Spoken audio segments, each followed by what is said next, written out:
what should I do now? Today on Anxiety at Work podcast, we talk about getting started on whatever you want to accomplish in life. I'm Chester Elton, and with me is my dear friend and co-author, Adrian Gostick. Well, thank you, Jess. We all want to make a difference, don't we? Maybe we want to get up and get moving or do some work, but things always get in the way. Well, our guest today is a superstar executive coach who can teach us how to be a force for change and good. And with us today is our dear friend, Michael Bungay Stanier. He is the founder of Box of Crayons, which helps organizations transform from advice-driven to curiosity-led. He is the author of the best-selling book, The Coaching Habit. I actually have 2 copies of that book for some reason. He was a Rhodes Scholar and has been named the #1 thought leader in coaching. Before founding Box of Crayons, Michael held senior positions in the corporate consultancy and agency worlds. He has lived and worked in Australia, the UK, the US, and now resides in beautiful Toronto, Canada. Michael has a master's degree from Oxford, a law degree from the Australian National University. He is our dear friend. We are delighted to have him on our podcast today. Welcome, Michael Bungay Stanier.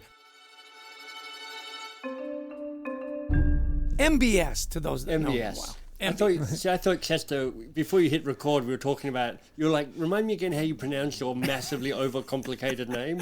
And I literally thought you were going to start not, have you ever wondered how to do something that matters, but have you ever wondered how to pronounce Michael Bungay Stanier's name? And I'm like, you're not alone.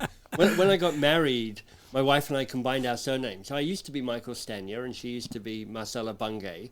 And now with Bungay Stanier, I get all sorts of interesting interpretations, including my favorite, Michael Banging Spaniel, which is a high point and a low point at the same time.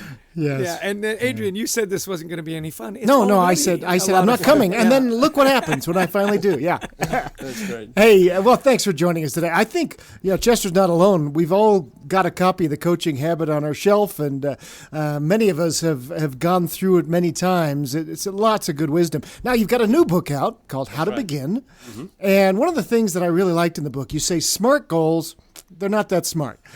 So talk us through what you learned researching and writing this latest work. Yeah, well, if you ask any crowd of people, what's the one word you associate with goal setting, 98% of the people are going to say SMART goals, because it's just that acronym that has caught on. And everyone's like, yeah, SMART goals. And I'm like, who knows what SMART stands for? And everyone's like, kind of. I can guess. And I'm like, we can all guess. But the truth is that even though SMART is such a useful acronym, we can't quite remember what all 5 of the words stand for. It's like, is it meaningful or is it measurable? Is it timely or is it tempestuous? Who knows? But actually, Adrian, my real beef with SMART goals is this. They don't really bring forth your ambition. SMART goals, when I looked at them and I looked at what all those acronyms stand for, they're mostly about keeping them neat, keeping them tidy, keeping them measurable, keeping them doable. And all of that has its place. But when I started writing a book, and it ended up being a book about how do you set ambitious goals for yourself and the world, how do you bring out your best, do work that actually has an impact, I was like, SMART goals do not serve me here. I need something else to find my way to claim my greatness and to make a difference. So for me, I'm putting SMART goals aside and I'm claiming thrilling and important and daunting as the 3 key attributes for setting what I would call a worthy goal. It's interesting. You are a coach of coaches, which is wonderful. In fact, one of the reasons Adrian and I have your book is because it's been a great resource for us as executive coaches. And you talk about ask good questions. So walk us through, how you've learned and the research and writing around, asking these good questions so we can really take care of those in our care. And specifically when you talk about that, obviously our podcast is Anxiety at Work. And what I love about your philosophy of asking questions is, as you're coaching an executive, there's an inherent anxiety there, right? Because they want to get better. Yeah. And they're worried about how is this whole coaching thing going to work, especially at the beginning, right? Yeah. Those good questions at the beginning really, I have found it anyway, and I'd love your take on this, it kind of lowers the anxiety of the whole coaching experience. Yeah. if you ask the right questions. So how did you get to those questions and walk us through those questions? I know that was a long question, so go for it. Well, when you say long question, it's like 17 questions packed into a long sentence. So look, I'll do my best to untangle some of this. First of all, I think you're absolutely right that if you're in a coaching conversation, whether you're an executive coach or whether you're a busy manager and a leader just trying to be more coach-like, coaching brings anxiety on both sides of the conversation. You know, if you're the person who's asking the questions, you're anxious about, am I helping? Am I adding value? Are we going down the right path? Do I know what's happening? And if you're on the other side, you're like, do I know what's happening? Do I know where it's going? What's it like to be trying to figure this stuff out by myself? So part of what's so brilliant about the name of the podcast and your books is that it acknowledges that anxiety is this real thing that can derail us in terms of from showing up at our best. So how do you manage that anxiety? Well, I do think questions can really help with that, because questions are, you know, somebody once said, questions are a portal to discovery. So if you're the person asking the questions, one of the things that it does is it removes the anxiety of you having to know everything and you having to save everybody and you having to stay in control of everything. It actually gives you permission to say, let me ask the good question and invite the other person in to answer that question. In terms of managing anxiety on the other side of the conversation, the person who might be answering the questions, well, part of what a question does is it creates space to allow you to figure some stuff out.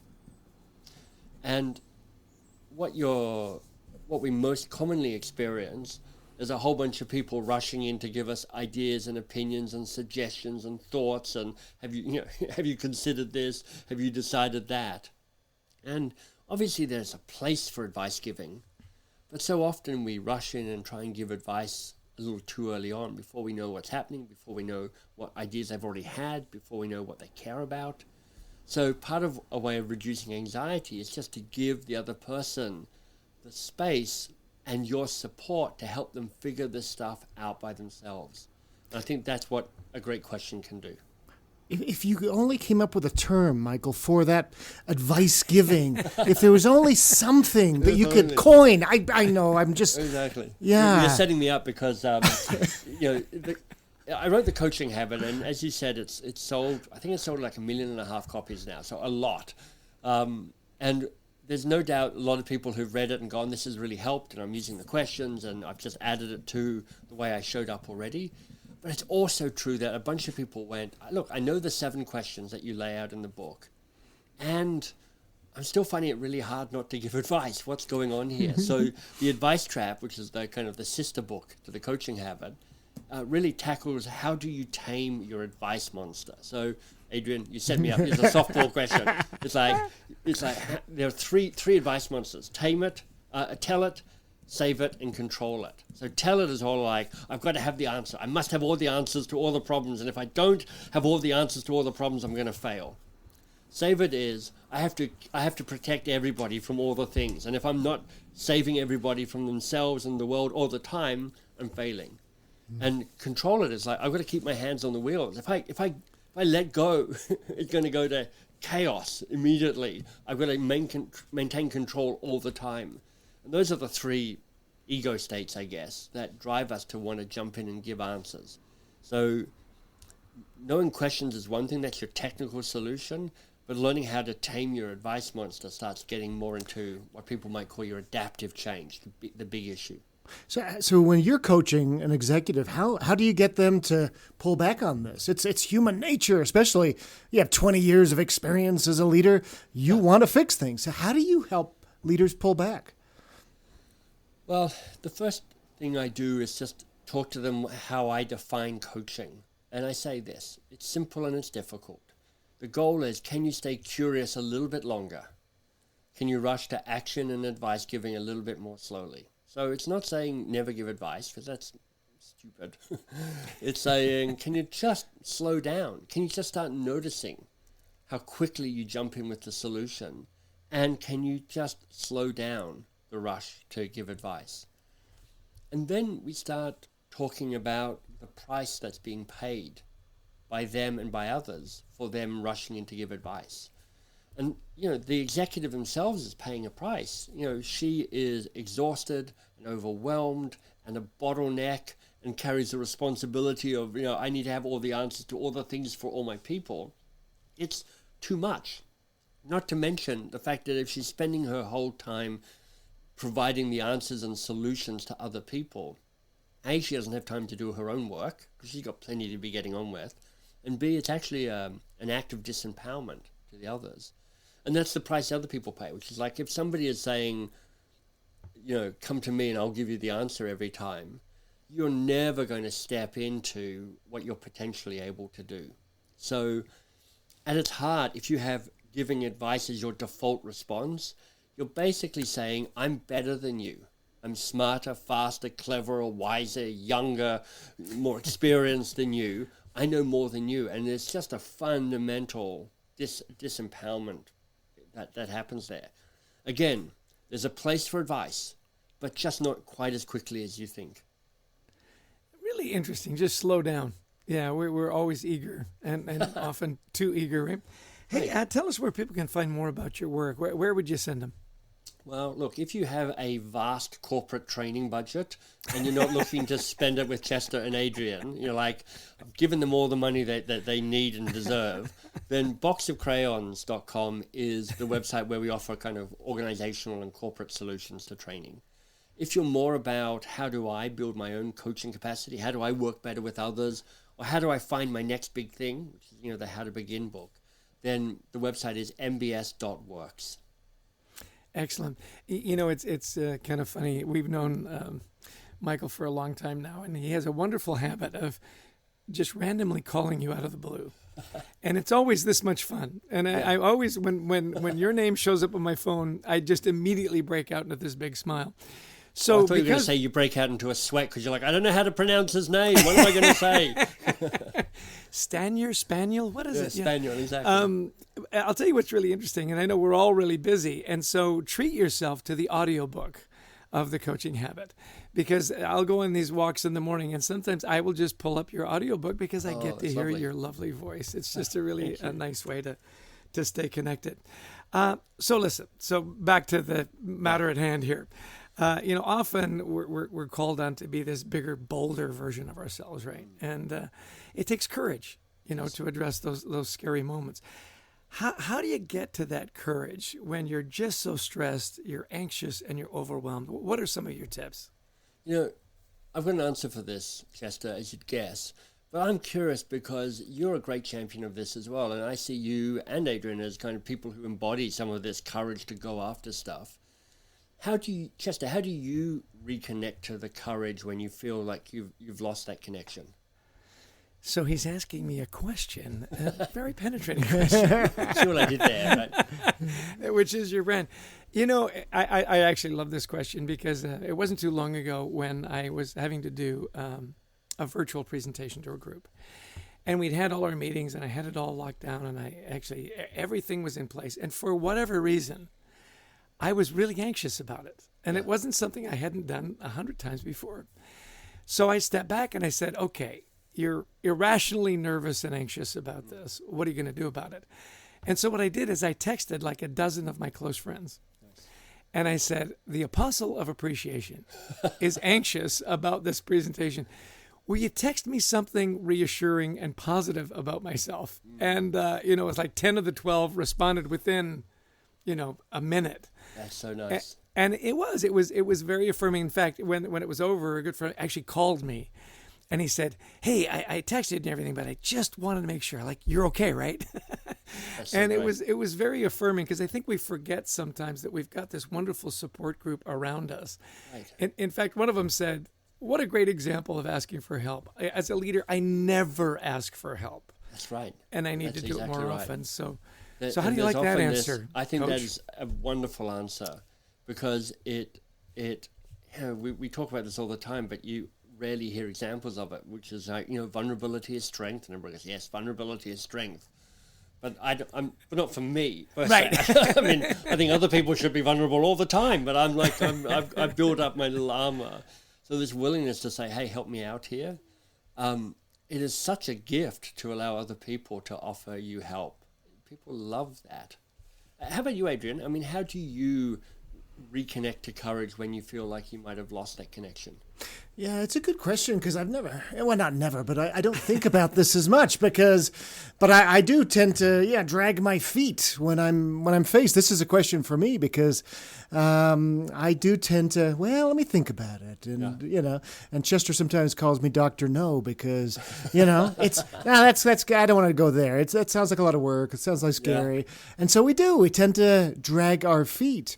And sometimes we just have to leap, but I have to be very thoughtful before I take on something new.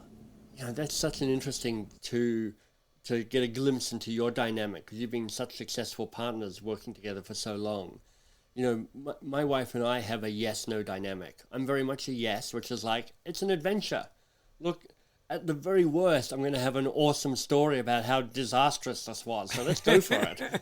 Whereas my son was like, she's more wired to the no, which is like, why would I do this unknown thing when there's a bunch of known things that would work and it'd be great? Why wouldn't we do that? And today is literally the 30th anniversary of our first date. So It's taken us 30 years and we've figured out that we both have this dynamic and how to manage around it. How to manage my incessant, let's go for it, and that's sometimes annoying, and how to manage her immediate knee-jerk response, which is let's definitely not do that, which is also annoying. And so I think, finding the right people in your posse. So you're like, how do I find people who I know have my back, but also know that they're what they believe in and their answers aren't necessarily the truth. They're just another opinion. And you don't have to do what they say you need to do. You just need to feel their love for you. I think that's a beautiful answer. And It is. Yeah, and Adrian, it didn't take us 30 years to figure it out. No, we figured it after about 15 or 20. Yeah. And I just keep telling Chess, I'm right. It's like, when are you going to figure that out? Yeah, exactly. I appreciate your wrong-headed enthusiasm.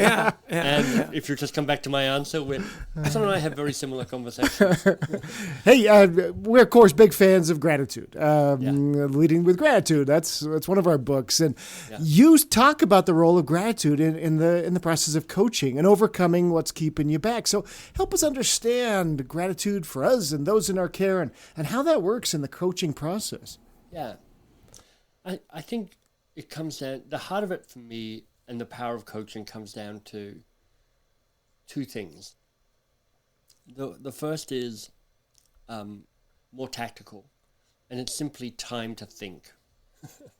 It's just like in this busy life, we rarely have time to stop and reflect and have that space held where we can kind of meander and dig into things a little more deeply. So it's just honestly, sometimes you schedule a coaching session, and even if the coach doesn't show up, if you take it as a coaching session, you're like, I've had an hour to think, and it's powerful for that alone.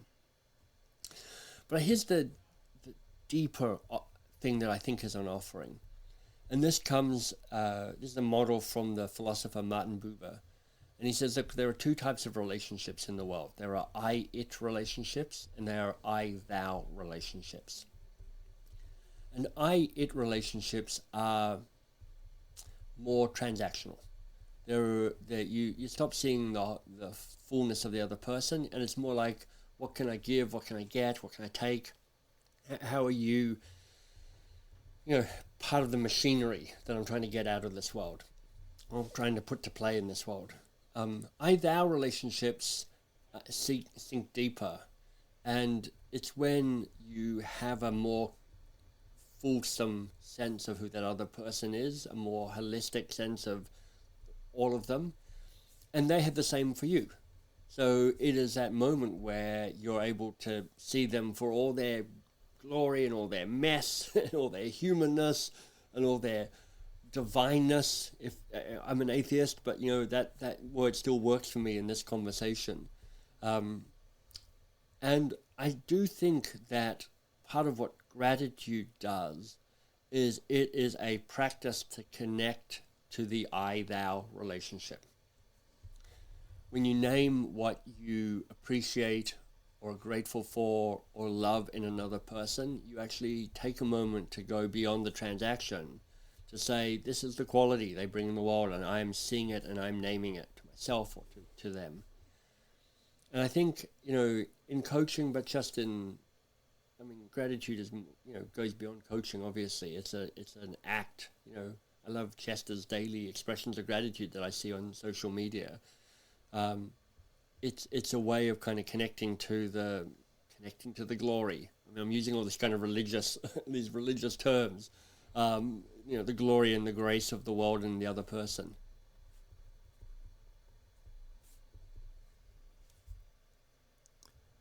Awkward pause. I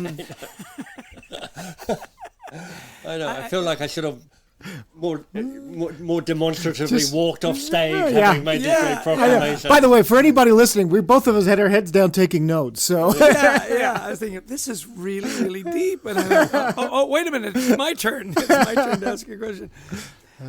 It is interesting that you're saying that gratitude does connect in a spiritual and emotional way. I mean, I couldn't agree more.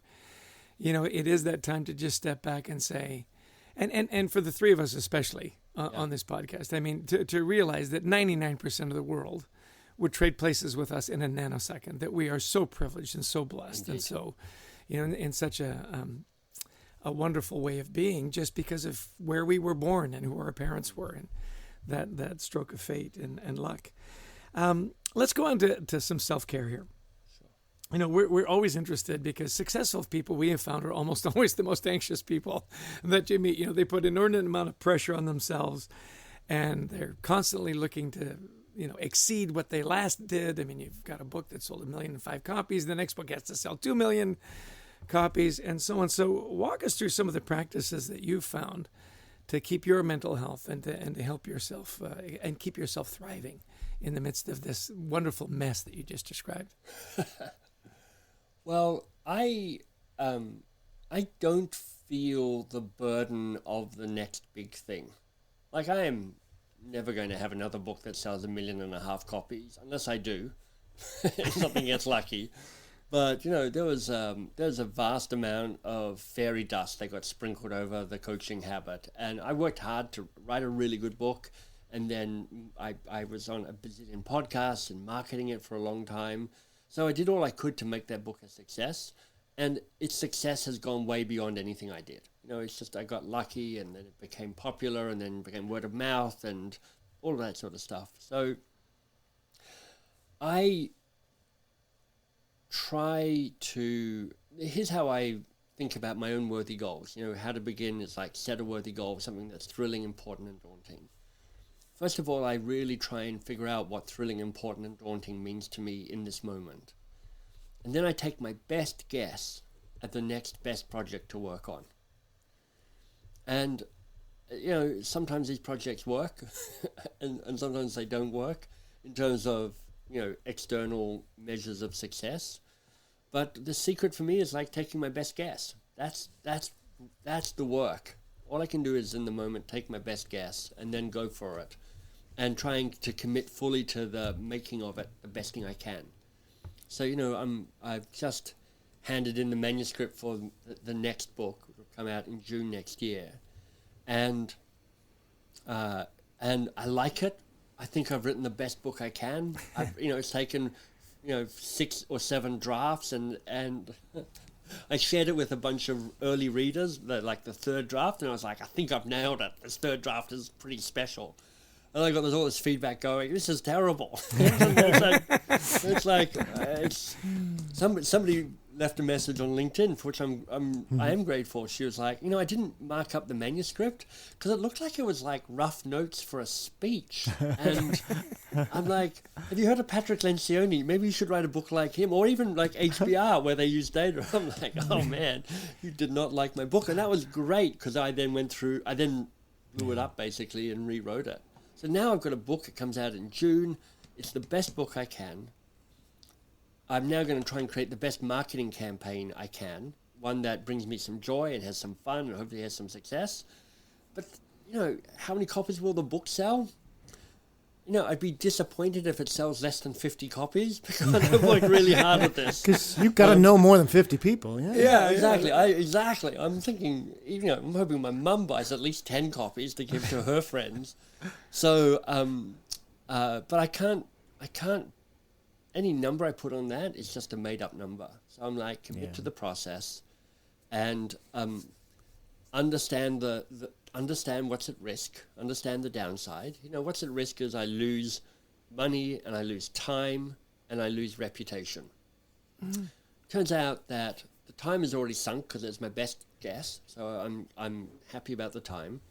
I know how much a marketing campaign costs and how much it costs me to hybrid publish my books, and I'm like, I can lose all of that money. That can be spent. And turns out that I don't really have a reputation. Anyway, I was like, there's not a whole lot at stake. Nobody even knows who I am for the most part. Can't pronounce your last name. Yeah, exactly. It's a mystery. Exactly. So there's not that much at risk. So I'm like, I can feel the freedom of that. So that is a big part of my self-care for the work I do, which is to commit to a process rather than an outcome. I really appreciate that answer. I'm always curious, though, do you have any kind of daily rituals that you might share? I'm a big fan of symbols and rituals. And the other thing that I want to point out is one of the things that you do so well to bring stress levels down and make people feel comfortable is you have a ridiculously good sense of humor. I mean, you really do find the humor in everything. Now, that's not a daily ritual. I think it's a gift you have. So do you have any daily rituals that you can share with us? I do. Almost every morning, I will, first of all, make an espresso. I love espresso. We have a half-decent espresso machine downstairs. So if my wife's awake, I'll make her a coffee and I'll make me an espresso. Then I'll come up into my little office here, and I've got two desks. I've got this desk here, which is my working desk. So I do my podcast and I write emails and I write newsletters and stuff here. And then I have another desk that looks out a window over there, which is a thinking desk. And that's where I look out the window and I try and figure stuff out. And I open up my little journal and I answer 3 questions. Question number 1 is, what do I notice? Because I'm kind of a heady person and often spend my time drifting around in the future. I'm trying to be more present to what's going on. So I'm noticing externalities, and I'm trying to notice what's going on in me. How am I feeling? What am I thinking about? What am I worrying about? What am I excited about? So that's the first thing I make notes on, which is like, what do I notice? Second is, what am I grateful for? And nobody here needs to be explained why that little gratitude act, because it is. All the research says if there's a silver bullet for happiness, it's expressing gratitude on a regular basis. So I get to be grateful.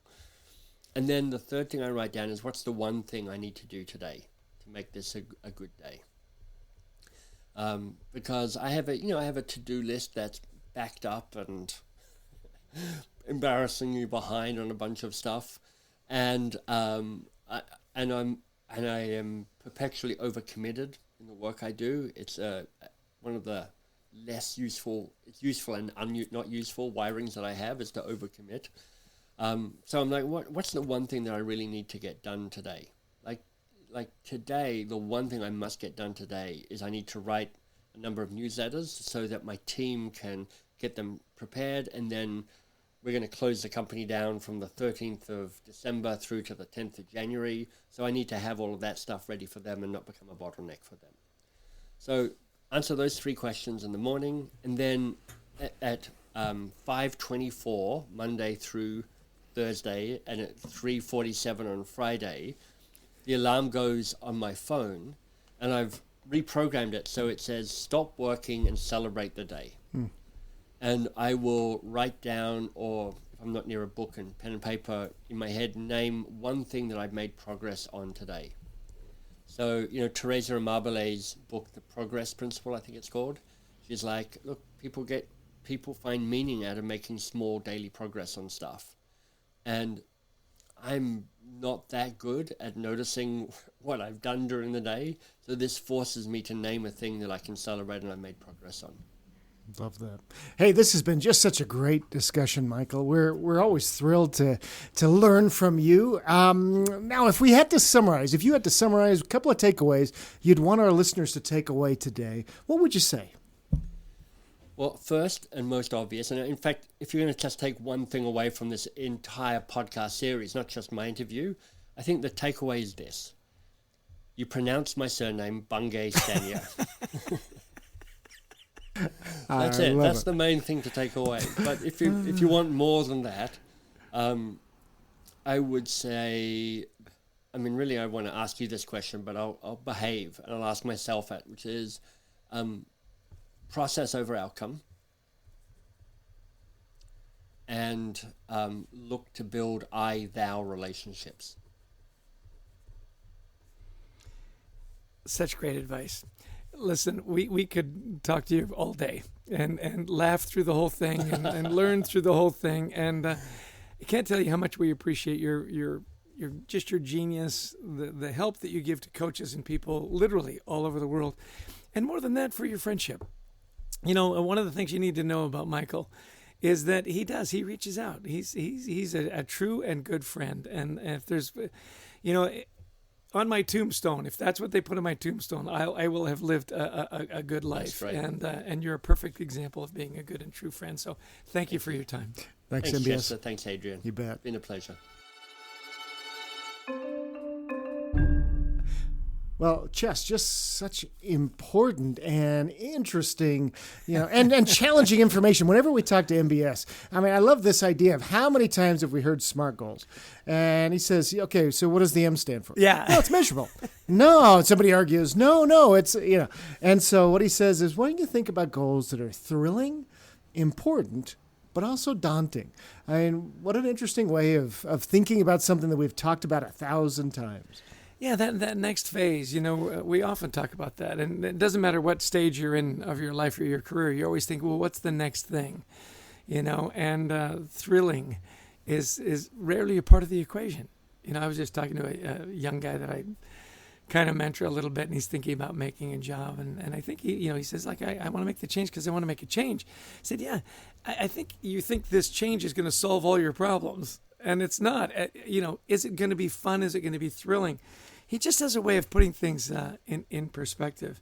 I loved when he talked about the advice trap and that idea of slow down, be a little more pensive, be a little more thoughtful. Don't and just that pause that says, hey, I'm considering this, instead of jumping in and solving all the problems and doing it so quickly that the message, and this was what I really took away, is I'm really smart and you're not. Yeah. I have all the answers and you don't. Yeah. And I love that he coined the term the advice monster, right? That comes out really quickly. And he says, but when we ask questions, it actually removes anxiety of having to know everything. And we're all looking to reduce our anxiety. So he says, yeah, just stay curious a little longer and just notice how quickly you do rush to advice. And I think probably the most important question was, what's the price you pay when your advice monster comes out too fast? Yeah. Are you disempowering people? Are you having to be the person who solves everything in your organization? Yeah. The questions, he's a master at asking questions, and I love that he asked us questions, and we should have been better prepared because he always does it. That questions are the portal to discovery. And I thought, when you think about it that way, and you think about, what you just mentioned about being curious and opening that portal and asking questions and then listening and pausing and slowing down, it just in describing it, it calms me down and gives me confidence that we can be, better coaches and better advisors. Yeah, I think kind of last thing for me was the I-it relationships, and you see this with people. Unfortunately, we see it too much with maybe politicians and others, where you kind of go, they're really only in this, what can I get or give, what can I give to people, what can I get, versus the I-thou relationship, which unfortunately in this world we don't value as much anymore. But publicly, maybe. But personally, I think we really do, is those people who deeply love us and are so appreciative of us. And how do we reconnect and get to that level in our lives? Yeah. My last takeaway, and I really loved the 3 questions. What do I notice externally and internally? what am I grateful for? And what's the one thing I need to do today? And then the wrap up is at the end of the day, and his phone literally has an alarm that says, stop working, celebrate something that you accomplished today. Yeah. Isn't that great? Such a wonderful routine and a wonderful way to start and end the day. Yeah. Okay. Well, what a great learning, what great takeaways. Coming up next on the podcast is Eliza Knox, who has a book called out Don't Quit Your Day Job. And her book talks about the mind shifts that we need to make to rise and thrive at work. So that's going to be really important as we dive into that. We want to thank you for listening today. Thanks to our producer, Brent Klein, to Christy Lawrence, who helps us find amazing guests, and to all of you who listened in. Yeah, and if you like the podcast, please share it. Share it with friends and family. We'd love for you to download it and give us 5 stars.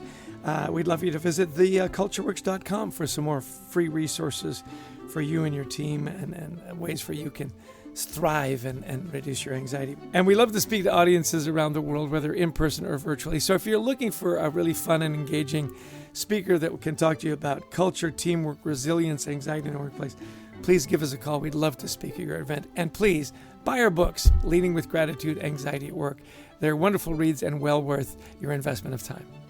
That's right. And you get to listen to us on the audiobook. So, hey, thanks everybody for joining us today. And until next time, we wish you the best of mental health.